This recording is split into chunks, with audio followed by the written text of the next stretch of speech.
po siya. Like, sinasabi po namin na it is a family-oriented drama movie po. So parang yun yung isa sa tingin ko na magiging ano niya sa mga tao na bago po sa tingin nila na parang merong hindi lang po kasi siya storya ng basta si Felipa lang, ng buong pamilya po siya. So parang pag narinig po siguro, kung ako po yung manonood, ang ano po niya, ang parang, gusto ko siyang mapanood kasi, siya parang nagtotalk siya ng hindi lang siya basta kwento lang. Merong meaning yung kwento na yun. Meron kang matututunan when it comes to handling a special child. Meron kang matututunan sa pamilya mo kung paano ba makisama sa pamilya mo. Paano kung meron kayong hidwaan ng pamilya mo. Doon po parang it talks about it dito po sa movie na to. Kaya yun po yung isa sa dahilan kung bakit kailangan nila mapanood at dapat po nilang mapanood ko. Medyo may pagka-challenging yung role mo in the movie. Yes, so po. How did you prepare for it? Siyempre po, we do our own research din po, di ba? Aside from mga sinasabi po ng director, you have to do your own research. Kung paano mo siya ipoportray ng mas maayos, kung paano mo siya ipoportray ng wala kang na-offend, lalo na yung nasa community na ganun po. So, it is very challenging. And I'm very thankful din po kay Ate Lotlot Bustamante. Siya din po yung isa sa nag-workshop sa akin para magawa ko siya as natural as possible po. Yes. Lastly, marami kasi kami, sa press release mo kasi nakita namin napakarami mong awards na nakuha, international awards pa. Unfortunately, first time ka lang namin na-meet ngayon, karamihan yes, sa amin. So, can you tell us more about yourself? Yes, ako po nag-start lang po talaga yung pag-acting ko sa mga ganitong bagay nung bago po mag-pandemic, to be honest. Doon lang po ako, nag-workshop lang po ako without thinking na gusto kong pumasok sa larangang ito po. Gusto ko lang madagdagan yung knowledge ko when it comes to acting.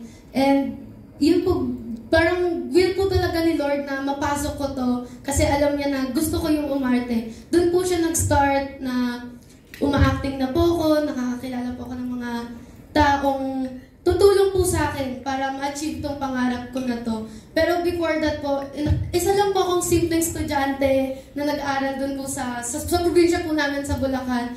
I'm also an athlete po. I do pageantry din po. Pero ayun po, ngayon po ako po ay kasalukuyan ding nag-aaral. Kasalukuyan ding nag-aaral po sa FEU. Grade 11 student na po ako. Yun po. Thank you so much and good luck on your movie. Thank you so much din po. Thank you, Tita Aster. Ang susunod naman na magtatanong ay mula sa Abante. Abante Teletabloid. Don Sermino. Well, Mr. Fu. Well, Don. Asan yung mic? Sana i-abot yung alam ko yung nasa likuran.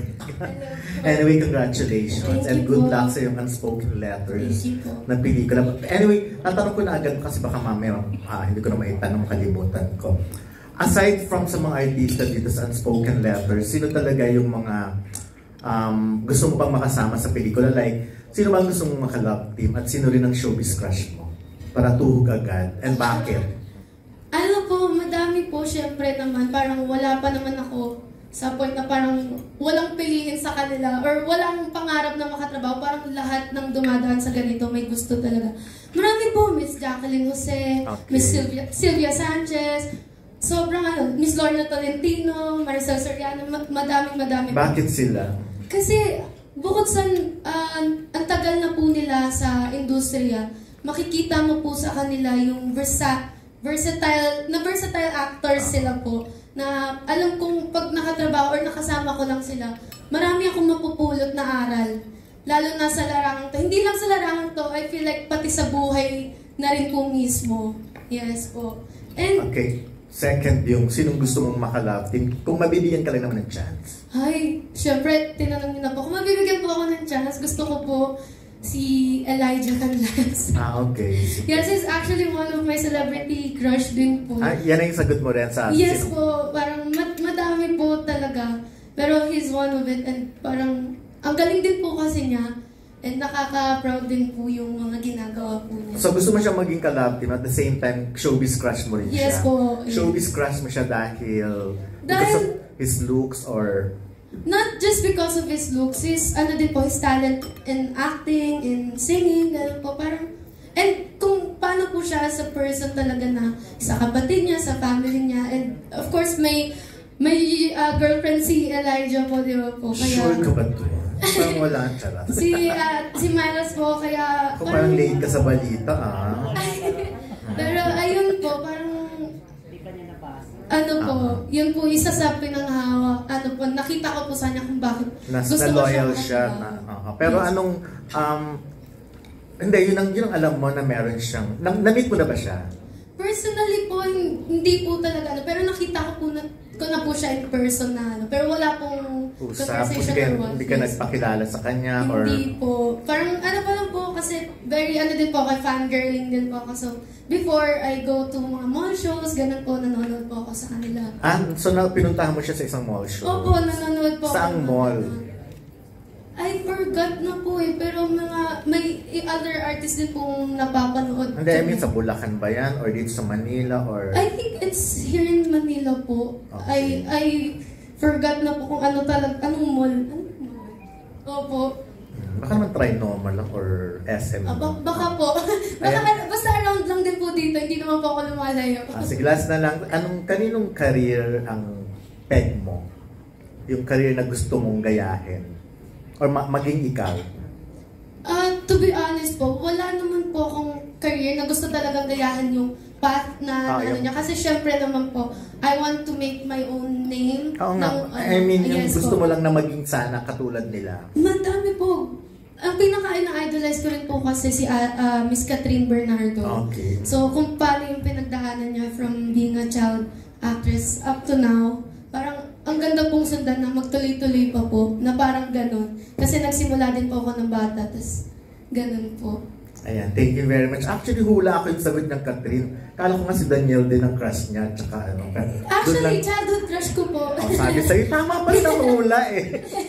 Yes po. Talaga, siya din dati pa. Opo, like nanonood pa po ang mga concerts niya. Ganun po. Okay, sige. Thank you very much and good luck. Thank you so much po. Oo nga. Yung sarili ko na lang po. Dahil dyan, thank you, Don. Ang susunod ay mula sa Hataw. Alam naman po siguro ng iba, like, meron po ditong eksena na masasampal po ako. Yun po. Ni Miss Gladys po. And marami po iba. Kung mapapanood niyo po, yung ano. Marami din po. Yun po siguro yung pinaka parang memorable. Hindi siya challenging kasi parang alam niyo naman na po na ganun yung mangyayari. Pero pinaka-memorable. Sobrang saya masampal ng isang Gladys Reyes po. Kumusta yung sampal ni Gladys? Talaga bang bumakat o namagay? Namanhid po siya actually kasi nagulat po ako ng ganun. Kahit yung parang alam niyo na po na ganun yung eksena, magugulat ka pa rin. Pero parang nangibabaw po sa akin yung proud sa sarili ko na nasampal ako ng isang Gladys Reyes. Ganun po. Pero hindi ka naman umiyak? Hindi. O naiyak? Makikita po natin. Parang alam mo ka po kasi makwento ko na yung eksena pag hinabaan ko yung sagot ko. Pero ayun po, masaya po sa pakiramdam na nakakaano na masampal. Ganun po, alam niyo po yung feeling na ganun. In your own perspective, from the title na Unspoken Letters, ano yung pagkakaintindi mo? Unspoken Letters, it is actually the same po ng ng explanation nila direct. Nung nabasa ko rin po yung script, doon ko na-realize na, kaya unspoken letters kasi merong mga bagay tayong kinikimkim lang natin sa sarili natin na hindi natin sinasabi sa pamilya natin, sa membro ng pamilya natin. Kaya nagkakaroon ng galit, ng sama ng loob. So yun yung pagkakaintindi ko po na okay, unspoken letters, hindi nila nasasabi yung tunay nilang nararamdaman. So, parang napapangunahan sila ng galit nila nang hindi nila nalalaman kung ano ba talaga yung totoong nangyari. And, ayun, parang ang laki na nung magiging pain na hawak mo hanggang sa pagtanda mo hanggat hindi mo sinasabi yun.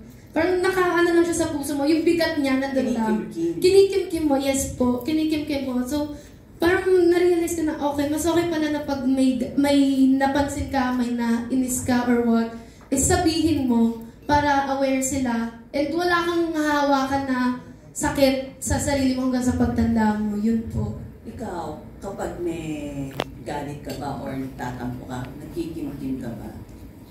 Opo. Noon.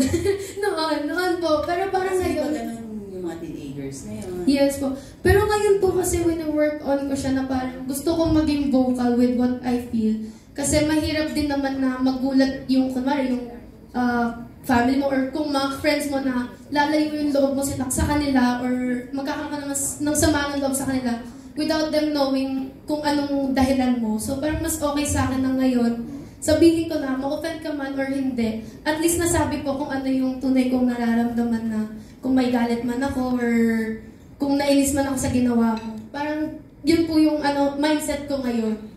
Kung before po yun siguro kikim-kimin ko siya hanggang sa maging okay na lang po, parang ganun po. Pero mabigat po pala siya. Totoo po. Thank you.